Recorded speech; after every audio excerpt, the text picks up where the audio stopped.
ठीक है, तो आप में से कितनों ने इंटरव्यू अभी तक दिया है सीएनसी वीएमसी का जिंदगी में एक बारी भी?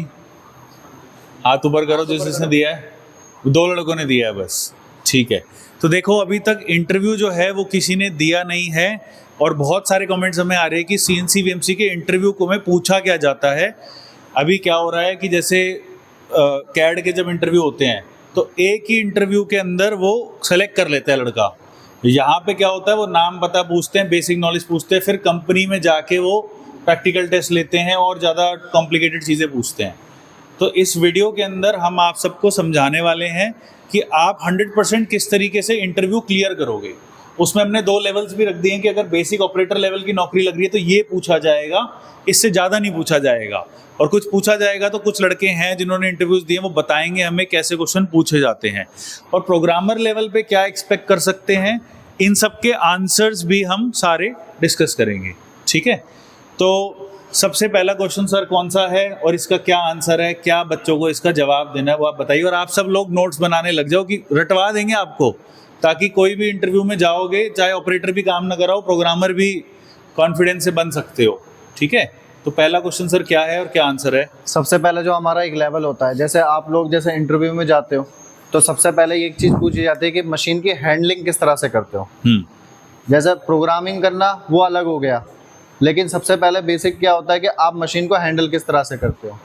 तो वो सबसे पहला जो आपसे क्वेश्चन पूछेगा, what do you mean by machine safety, कि सेफ्टी प्रोसेस कैसे लेके चलोगे। भाई प्रोग्राम नहीं चलाना, मशीन पे सेटिंग भी नहीं करनी, लेकिन सबसे पहले सेफ्टी प्रोसेस में क्या क्या चीज़ें रखोगे। तो इसके अंदर एक क्वेश्चन हमने इंटरव्यूज बहुत सारे डाले हैं, पूछते हैं कि मशीन के अंदर बेसिक क्वेश्चन जो है क्या क्या चीज़ें चेक करनी है।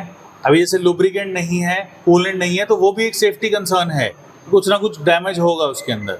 तो और आपकी पर्सनल सेफ्टी वो भी आती है। ठीक है, तो पहला क्वेश्चन है सेफ्टी पे। इसका शॉर्ट सर आंसर बताइए कि क्या बोलना चाहिए। देखो, जैसे इसका एक शॉर्टकट में अगर आंसर दूं, कहीं से लीकेज ना हो रही हो, कहीं से एयर पाइप लीक ना हो रहा हो। लिखते रहो अभी सारी चीज़ें, लिख लो। अगर एयर लीकेज ना हो रही हो, कहीं से आपका ऑयल लीकेज ना हो रहा हो, ल्यूब ऑयल चेक करना है लेवल उसका। ठीक है, टूल की क्लैंपिंग चेक करनी है, जो टूल लगते हैं ना स्पिंडल में, वो कहीं से अपना एयर उसका या उसमें से ऑयल आपका पास ना हो रहा हो। क्योंकि आप सडनली क्या करोगे भाई, टूल को निकालोगे, टूल को निकालते समय क्या होता है, फिर वो या तो वो लीकेज आएगा या फिर वो हाथ पे ही जाम हो जाएगा। तो कोई भी मशीन जो है, इसमें एक न्यूमेटिक लाइन होती है, हवा जाती है प्रेशराइज्ड, और लुब्रिकेंट होते हैं और कूलेंट होते हैं। 3 चीज़ें हैं, तीनों चीज़ों का आपको ध्यान रखना है। Lubricant, coolant and pneumatic line pressure हो गया।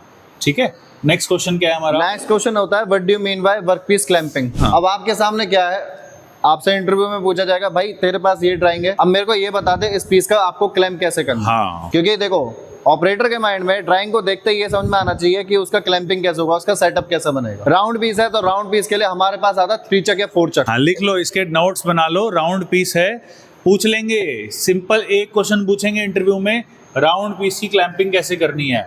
आपने बोला जी वो वाइस से होती है, बस रिजेक्ट। वो कहेगा जब पहले ऑपरेटिंग कर 1 साल फिर करेंगे काम, नहीं। तो क्या होता है राउंड पीस के लिए? राउंड पीस के लिए हमें जो बेसिकली मिलेगा, या तो 3 चक मिलेगा या फिर मिलेगा आप लोगों को 4 चक। 3 चक या 4 चक, ये लिख लो। हाँ, दिखा दो इनको, 3 चक 4 चक भी दिखा दो। ठीक है, वीडियो में दिखा देते हैं। तो 3 चक या 4 चक जो है वो राउंड पीस के लिए होता है।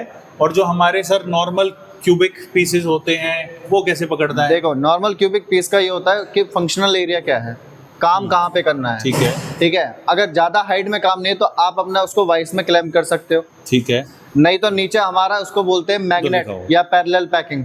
पास से आके दिखाइए। इस पे ये जाएगा, राउंड पार्ट इस पे क्लैंप हो जाएगा। 4 जो चक है, जैसे इसमें 4। हाँ, ये तो 4 जॉज हो गया। हाँ, वो 3 जो होता है ना, वो सेल्फ सेंटरिंग होता है, ऑटोमेटिक सेंटर में आ जाता है, पार्ट को सेंटर में क्लैंप कर लेता है। इसको हमें हैंडल से टाइट, वो स्प्रिंग लोडेड होता होगा, ये इसके अंदर मैनुअली अपने को करना है, चारों करने हैं। ये बेसिकली जो सीएनसी में चक होता है वही चीज है जो इसको बिठा देते हैं हम बेस पे, और ये इसके अंदर हो जाता है। पार्ट को पकड़ के इसके ऊपर। अब आजकल जो अब प्रोग्रामर लेवल की बात करते हैं, बेसिक ऑपरेटर लेवल में, अब प्रोग्रामर लेवल में ऐसे वर्क पीस वाले भी आ गए हैं जो सिंपल आप रख दो वो उसको सक कर लेता है। मैग्नेट हो गया, और न्यूमेटिक वाले भी आ रखे हैं, वो पकड़ ही लेता है उसको। वो कुछ पार्ट ऐसे होते हैं ना जिसको हम हाँ। क्लैंप नहीं कर सकते और पूरा एक बारी में हमें फिनिश करना है, तो मैग्नेटिक चक से हाँ उसका सरफेस सारा क्लीन वर्क होल्डिंग। की बार टूल चला के क्लीन कर सकते हैं। हाँ, तो बेसिकली आपका वर्क पीस क्लैंपिंग में और क्या क्या हो गया? राउंड पार्ट्स का 3 चक 4 चक आंसर हो गया। और बेसिकली क्यूबिक पीस होते हैं, रेक्टेंगल, स्क्वायर। अगर छोटे साइज में है तो आपके पास वाइस भी है, वाइस का साइज आपको छोटा भी मिलेगा, बड़ा भी मिलेगा, ठीक है।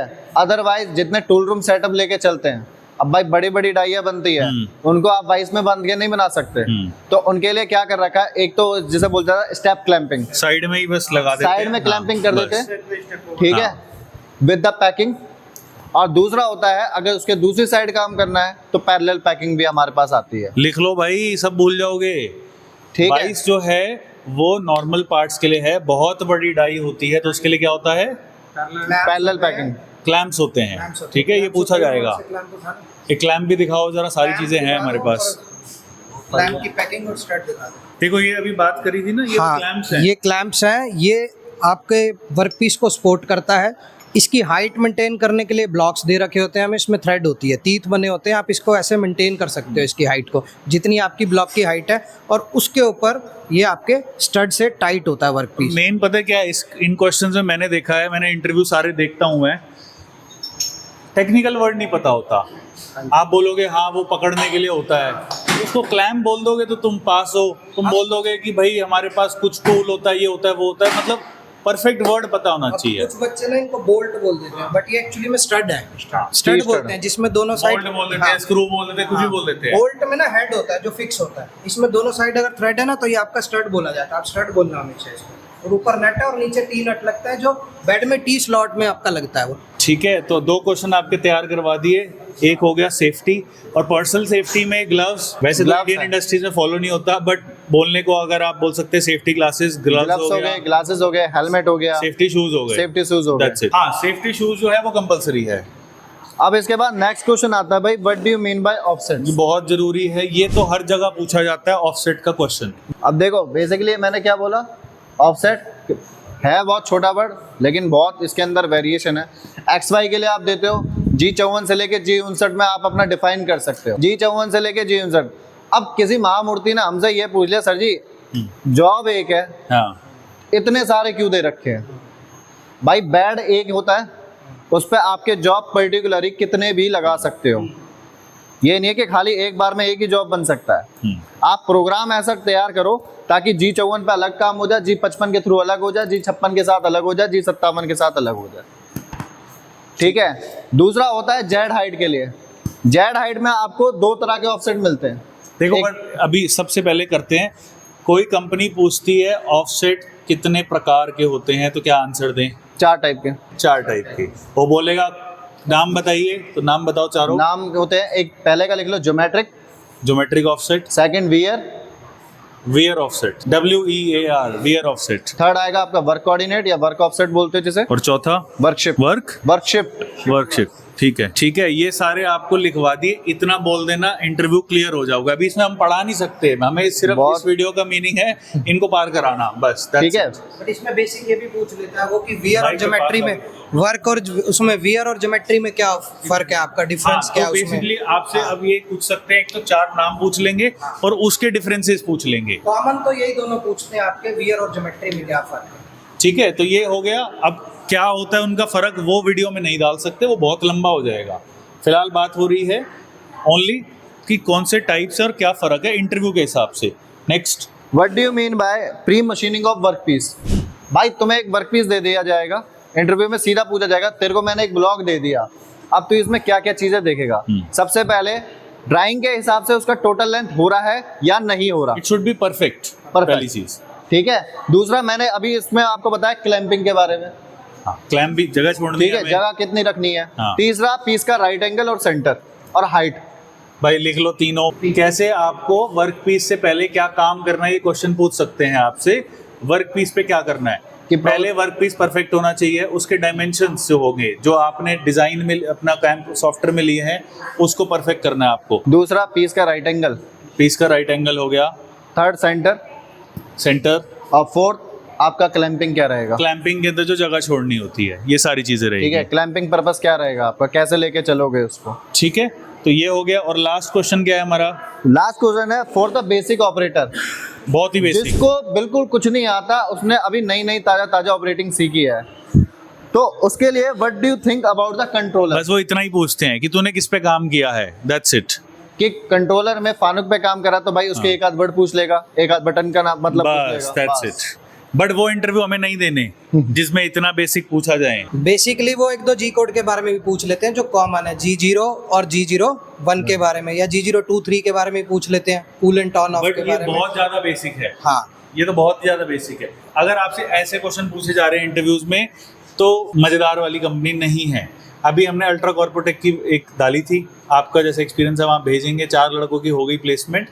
वहाँ पे सेफ्टी प्रोटोकॉल्स ये सारी चीज़ें पूछी गई थी, और ये एटलीस्ट एक एडवांस अच्छे ऑपरेटर लेवल के आपकी क्वेश्चंस हैं। प्रोग्रामर के फिर भी नहीं है, these are on a good level. But पास आके बताइए। हाँ, आप प्रोग्रामर की भी बात करेंगे, अभी पहले ऑपरेटर लेवल पे कुछ बचता है तो ये बताओ कि खत्म? इतना ही है। इतना ही है ना? आपसे क्या पूछा गया था? कुछ इससे अलग पूछा गया था ऑपरेटर लेवल पे? एक्सपीरियंस आके बताइए। हाँ जी, एक्सपीरियंस के लिए, एक्सपीरियंस मतलब ये फ्रेशर के लिए हो गया, हाँ, एक्सपीरियंस के लिए थोड़ा वो तो हम डिफरेंट है। बताएंगे। आपसे आपने इंटरव्यू दे रखे हैं, आपसे कुछ और पूछा गया था इससे ज्यादा? वो पूछते हैं कि आप ज़्यादा अगर सीडी है, सीडी बहुत ज़्यादा है, जैसे मिनिमम 50 या 100 है, हाँ। किस कोड का यूज़ करके उसको सीडी मारेंगे, अच्छा। कितने डीप मारेंगे, हाँ। तो सीडी का एंगल कितना होता है। एक और पॉइंट इसमें ऐड कर देते हैं, basic G codes M codes. ठीक है, लिख लो वो भी कि जी कोड्स और एम कोड्स के बारे में पूछते हैं। बहुत बेसिक लेवल वाले तो वैसे भी पूछ लेंगे। ठीक है, तो जी कोड्स और एम कोड्स जो होते हैं डिफरेंट कब मैनुअल प्रोग्रामिंग के रिलेटेड क्वेश्चंस हो गए बेसिकली आपके, राइट? मैनुअल और 3D के लिए। और फिनिशिंग जो डाई मोल्ड बोले हैं ना, हाँ, डबल सेटिंग में कैसे कंप्लीट कर ट्रायल मोड में वो फिर एडवांस लेवल का हो जाएगा, वो Advanced प्रोग्रामिंग level में हो गया ना। ये तो उनके ये लिए नहीं पूछा जाएगा उनसे। ये जो क्वेश्चंस है सारे के सारे उनके लिए जो बिल्कुल हमारे बात बच्चे बिल्कुल नए हैं। नहीं है। ठीक है, अब आ जाए प्रोग्रामर लेवल पे। ठीक है, अब प्रोग्रामिंग लेवल के क्वेश्चंस देख लो। अब प्रोग्रामिंग लेवल में क्या होता है कि मशीन के बेसिक्स पूछे जाते हैं, कंट्रोलर भी पूछा जाता है, बट फिर उसमें कंट्रोलर टाइप्स आ जाता है, उसमें मशीन ज़्यादा कॉम्प्लिकेटेड हो जाती है, राइट? उसमें ज़्यादा एंगल्स आ जाते हैं, ज़्यादा एक्सिस आ जाते हैं। कंट्रोलर जो है जैसे मित्सुबिशी का है, डायन मोड में बहुत चलता है, उसकी यूजेज जो है वो पूछा जाता है। दूसरा, टूल लाइफ। आपसे स्टैंडर्ड क्वेश्चन सबसे ज़्यादा पूछा जाएगा, calculate and optimise tool life. बहुत बड़ा क्वेश्चन है, इसका आंसर का अंत नहीं है, इतने इसके आंसर्स हैं। तो इसका आंसर आइडियली शॉर्ट में क्या बनता है? देखो बेसिकली क्या बोला जा रहा है, आपको एक टूल दे दिया, चाहे मान लो आपके पास सीट मेटल की कोई डाई आई है या फिर आपके पास मोल्ड की कोई डाई आई है, ठीक है? तो उसमें बेसिकली क्या पूछा जाएगा कि भाई मेरा टूल कंटिन्यू कितने घंटे चल सकता है। यस। अब हम लोग रफिंग करते हैं, रफिंग में हमारा कोई टाइम नहीं है, जॉब बड़ी आएगी तो टाइम ज़्यादा लगेगा, लेकिन जो सबसे मेन होता है वो आते हैं फिनिशिंग के लिए। भाई फिनिशिंग में एक बॉल है, एक टूल है, कंटिन्यू कितने घंटे चल सकता है? मैक्सिममली 2 से 2.5 घंटे चलता है। ये लिख लो। आपसे पता नहीं है ये पॉइंट। ये पूछ लिया जाएगा कि अगर कोई शीट मेटल की या कोई भी मोल्ड में डाई में आपका बॉल नोज चल रहा है तो वो लगातार कितने घंटे चल सकता है बिना वेरी करे। ये सारी चीजें जो हैं, ये सारे के सारे पॉइंट्स टूल लाइफ के ऊपर आते हैं। टूल लाइफ का मतलब क्या हुआ? कितने घंटे वो काट सकता है जब तक वो उसकी शक्ल ही बदल जाए, राइट? तो उसकी ऑप्टिमाइजेशन के लिए क्या क्या चीज़ें होती है। अब हमें एक तो ऑप्टिमाइजेशन के लिए कौन कौन से पॉइंट्स आएंगे, स्टेप डाउन वैल्यू आ जाएगी, कितना टोटल साइकिल टाइम है, वो सब आप पॉइंट्स लिखवा दो इनको। देखो अगर ऑप्टिमाइजेशन की बात आए तो सबसे पहले अगर रफिंग के केस में बात करोगे तो स्टेप ओवर और स्टेप डाउन दोनों एक साथ चलेंगे। लिख लो भाई, step over step down roughing के लिए, ठीक है? और तीसरा इसी में ऐड कर लो स्टॉक, कि कितना स्टॉक छोड़ोगे। ऑब्वियसली स्टॉक Finishing जितना के लिए। एक्स्ट्रा माल कटवाओगे उससे भी टूल लाइफ फर्क पड़ेगा। अब हमने पुणे में एक शिवलिंग जो काटा था, उन्होंने उसका डिज़ाइन ऐसा बनाया कि ऊपर 5 सेंटीमीटर का स्टॉक छोड़ दिया। मैंने कहा तुम इसको ही आधा घंटा काटते जाओगे, तुम शिवलिंग का साइज ऐसा करके लंबा कर दो कि वो ऑलमोस्ट परफेक्ट उसके ब्लॉक में फिट हो जाए। ब्लॉक। फिर डिज़ाइन चेंज करवाया, फिर डिज़ाइन चेंज करवा के, अब शिवलिंग का डिज़ाइन कोई ऐसा थोड़ी है कि इतने mm का ही बनाना है, वो तो भाई श्रद्धा है, जैसे शेप लिखनी चाहिए बस, दैट्स इट। तो हमने उसको ऐसे ऑप्टिमाइज करवा दिया कि ब्लॉक हमारे उसमें पूरा भर जाए, है ना? तो स्टॉक हो गया, स्टॉक मतलब कितना एक्स्ट्रा मटेरियल होता है, और स्टेप ओवर और स्टेप डाउन हो गया, 3 पॉइंट्स हो गए। और कुछ रफिंग में? रफिंग का मेन तो यही होता है, ठीक है? और उसमें आपके रफिंग के बेसिक के बाद आपका होगा दूसरा point, radius maintaining. Without radius को मेंटेन करे आप कभी भी फिनिशिंग नहीं करोगे। जो चीज़ चलती आ रही है कि भैया कोई भी डाई है आपकी हमेशा फाउलिंग जो करेगी वो मेन रेडियस पे आके फाउलिंग रेडियस पे करेगी। करेगी। वो कहीं पे भी फाउलिंग नहीं करेगी। आपका कोर कैविटी आराम से मैच हो जाएगा लेकिन रेडियस पे आके अटक जाएगी। रीजन क्या होता है, हमने टूल सही से उसको ऑब्टेन नहीं किया, जो मांगा गया हमने वो नहीं लगाया।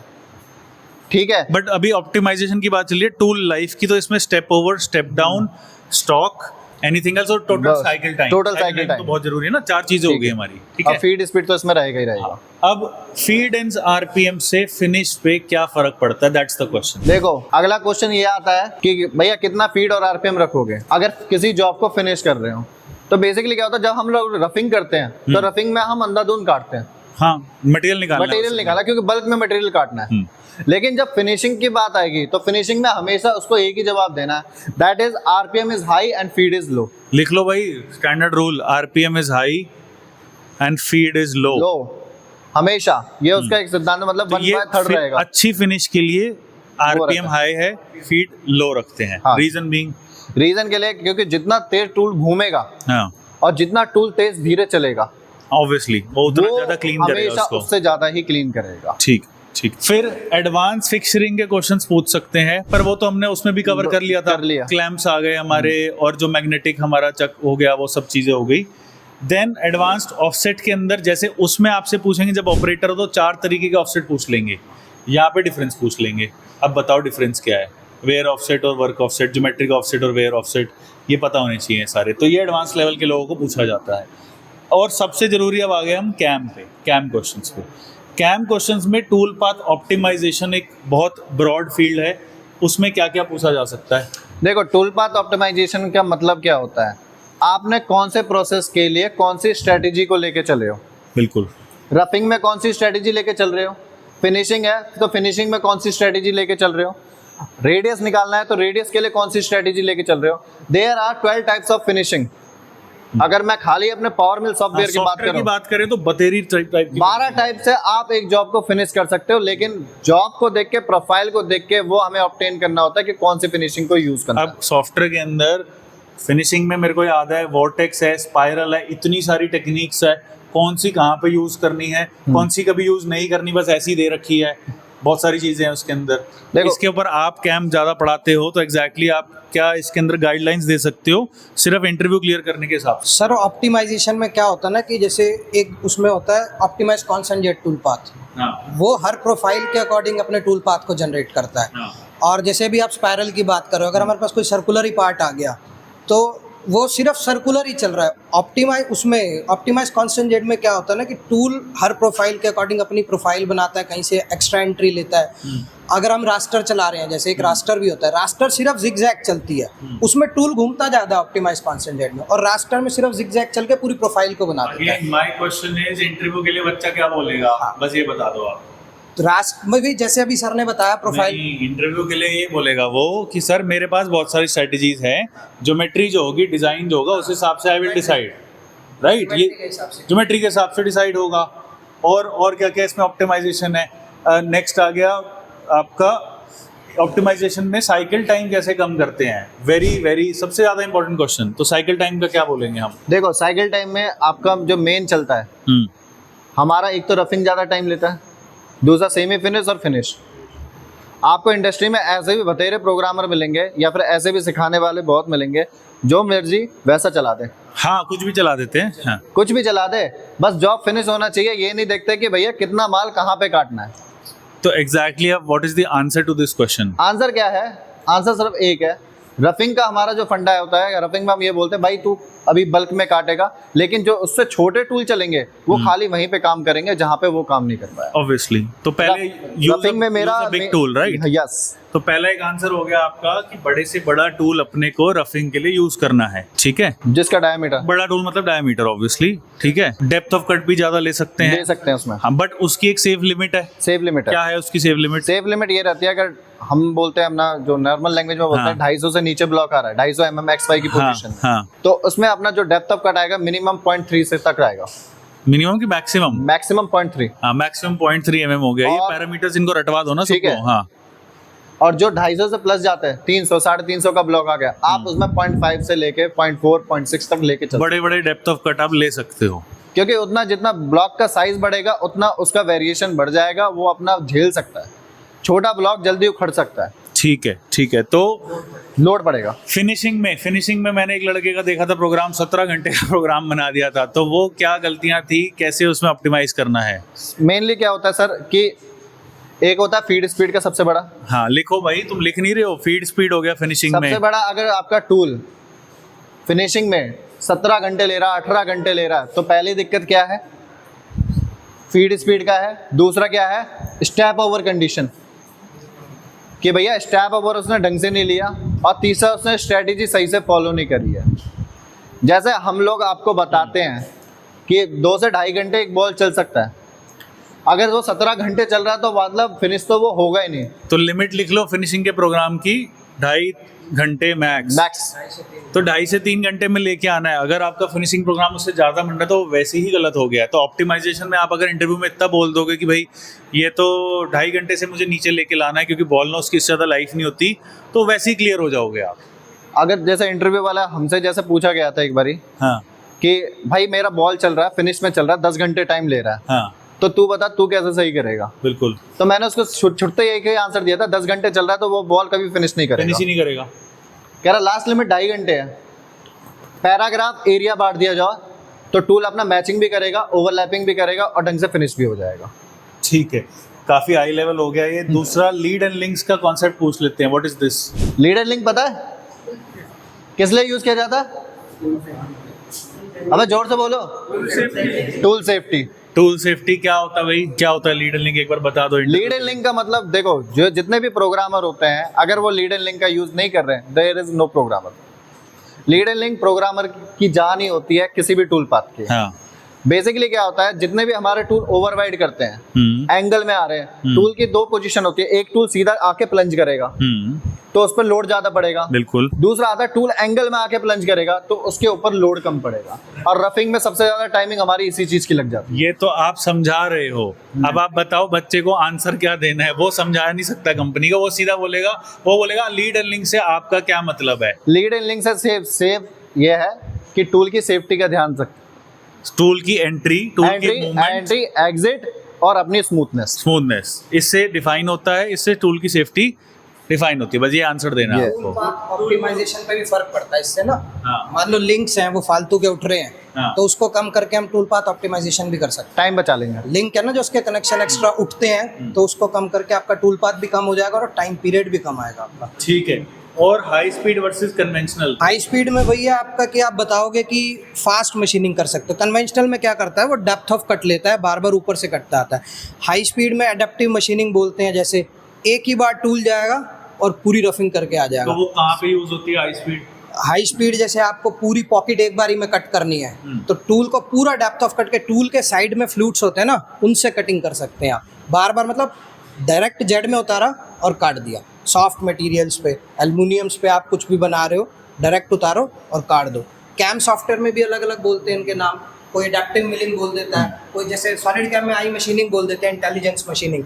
कोई पूछ लेता आपसे, कोई सॉफ्टवेयर के बारे में पूछ लेता, जैसे जो कंपनी मशीनिंग में वीडियो बनानी है। हाँ, तो इंटेलिजेंस मशीनिंग है, वो अपने आप ही आपकी मशीन के हिसाब से काम करती है, फीड आरपीएम कैलकुलेट करके पूरा एक बारी में उड़ा देती है मटेरियल को। रफिंग में आपका टाइम बचता है उससे। ठीक है, अब आ गया प्रैक्टिकल वाला पार्ट। ठीक है, प्रैक्टिकल किसका कराया जाता है और प्रैक्टिकल में करवाते हैं, ये तो चलो उसने बैठ के सारे आंसर दे दिए। अब प्रैक्टिकल क्या कराया जाएगा? प्रैक्टिकल में बेसिकली होगा कि भाई जॉब दे दिया, इस जॉब को सेट करके दिखा दो। हाँ, सेंटर होल्ड डायलिंग वगैरह सारी चीज़ें। ठीक है, कोई प्रोग्राम दे रखा है, उस प्रोग्राम को रन करके दिखा दिया। ठीक है। ठीक है, और अपना टूल सेफ्टी इसको लेके चल दिया। तो बेसिकली आप वो देखेंगे जैसे ड्राइविंग टेस्ट होता है। हाँ। कि आपको एक पेन ड्राइव में प्रोग्राम दे दिया जाएगा, उसको आपको ऑफसेट करना है, ऑफसेट करके डायलिंग करनी है, पहले डायलिंग करनी है, फिर ऑफसेट करना है, फिर प्रोग्राम को चलाना है। ये हो गया बेसिक। डायरेक्ट ऑफसेट करने के लिए भी दे सकते हैं। आपसे देखेंगे कि पैनल में कितना अच्छा यूज़ कर पा रहा है, इसको पता है कैसे इनपुट करते हैं चीज़ें कि नहीं। वो तो फिर उनके जो प्रैक्टिकल में जितना उसका लिमिट जो उसको चाहिए, हाँ। एक ऑपरेटर से, हाँ, वो उस हिसाब से उससे जज करेगा। ठीक है, तो एक प्रैक्टिकल ले लें किसी का टेस्ट अभी? हाँ बिल्कुल ले लो। ठीक है, कौन कौन करवा रहा है भाई अपना टेस्ट अब? कौन करेगा अप्लाई, कौन करेगा? हाँ सर, तो क्या कर रहे हैं, क्या करवा रहे हो आप? अभी ये वर्क पीस को क्लैम्प कर रहा है। जैसे हमारे लिए बेसिकली क्या है, पहले पीस का क्लैम्प होना ज़रूरी है, सेंटर वगैरह तो तब चेक किया जाएगा। अब सबसे पहले आप यहाँ पे आपको चेक क्या क्या करना है। आप श्योर हो आपका जॉब सीधा है? सीधा देखना पड़ेगा डायल से। डायल से, ठीक है, कोई नहीं, आप डायल लगाओ। अभी क्या कर रहे हैं, क्या प्रोसेस है? अभी ये सर डायल से अपना जो राइट एंगल होता है, हाँ, जो जॉब का राइट एंगल है, और जो अपना मेन चेक करना है वो डायल के साथ ही होगा। होल डायलिंग में आपकी जो सेंटर लिया जाएगा ठीक है। वो डायलिंग के साथ ही होता है। तो उससे पहले अपना जॉब का राइट एंगल चेक करेंगे, अलाइनमेंट चेक करेंगे, उसके बाद आओगे। जैसे उसने डायल रखा हुआ है, अगर ये गिर गया तो ये तो डायल तोड़ेगा, टूटेगा। यही पे भाई साहब ने गलती करी है, इसको होल्डर में रखो डायल को। ठीक, सॉरी सर। चलो कोई लगाओ। लगाओ।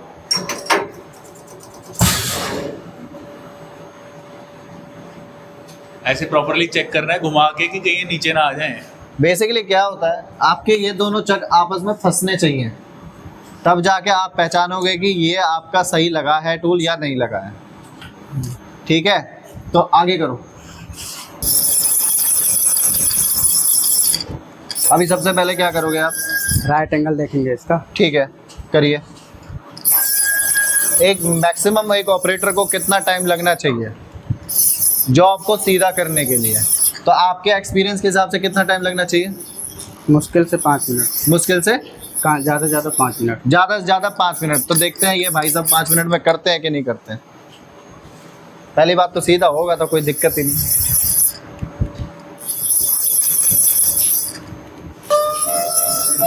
अब बेसिकली अगर देखो भाई, आप लोगों से एक क्वेश्चन है।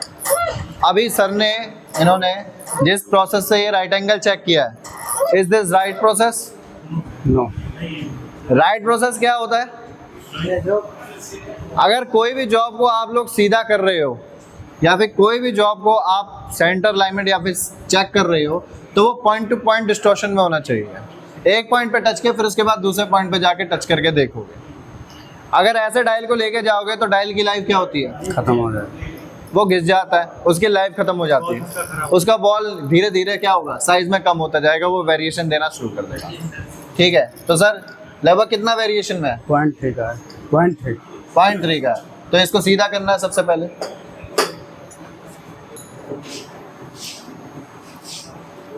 ठीक है,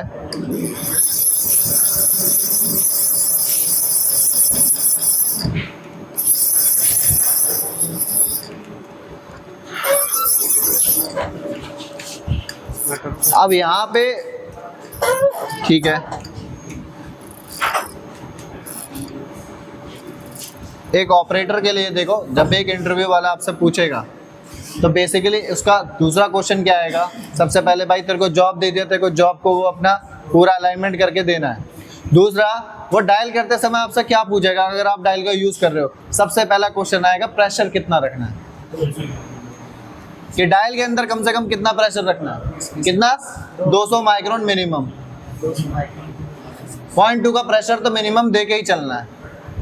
ठीक है, 0.2 आपका जब अपना वेरिएशन को लेके चलेगा तभी वो आपका एक्चुअल रीडिंग बता पाएगा। अब यहाँ पे कितना? 0.2 में ही आया है। 0.2 में है। अब कैसे करोगे? पीछे से क्यों ठोका जा रहा है?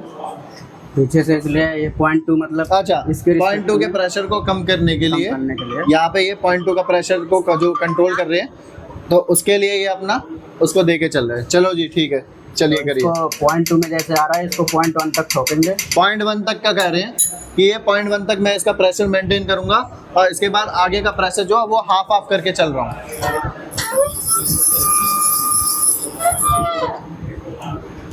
अभी मेरे ख्याल से 0.1 में और आ रहा है ना?